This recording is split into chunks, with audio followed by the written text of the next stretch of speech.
Russia Ukraine युद्ध भितर उत्तर Korea को शक्त झटका। दुई देशर लड़ई भितर धरा पड़िछंती दुई उत्तर कोरियार सैनिक। यूक्रेन को अमेरिका देश यह युद्ध में सहायता करथिबा बेले रूसिया को किम जोंग उन सैनिक सहयोग करुछंती। तेबे अमेरिका गोटे पटे सामरिक बल जोगाउछि, अन्यपटे उत्तर कोरिया राष्ट्रपति किम जोंग उन ए युद्ध में रूसिया को भरपूर समर्थन करुछंती। एपरिकी किछि दिन आगरू एही युद्ध में लड़िबा पई किम जोंग रूसिया को सैन्य बाहिनी जोगाई देथिबा कहजाउथिला। पाखापाखी 11,000 उत्तर कोरियार सैन्य रूसिया तरफରୁ लड़िथिले। तेबे यूक्रेन सह किछि उत्तर कोरिया सैन्य लड़ुथिबा परे ही घटना भाइराल होथिला। किछि यूक्रेन सैनिकंक कहवा मुताबक उत्तर कोरियार सैन्य माने रूसीय सैन्यंक बेश नै तांको परिधरुछंती।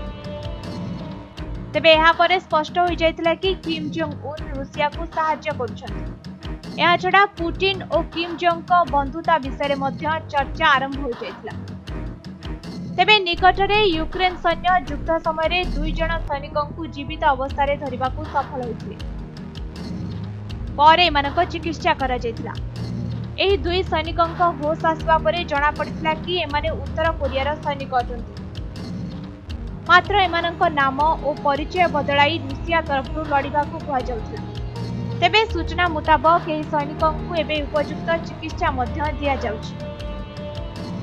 एबे देखा जाउ कि किम जोंग उन एमानकू बंचाइबा पई कोन करूछंती। या छड़ा हुए तो जेलेंस्की एही सैनिकों को मुकुड़ाइबा पई किछि प्रस्ताव देई पारंती। तेबे देखा जाउ ए युद्ध आगकू केउ मोड़ देउछि।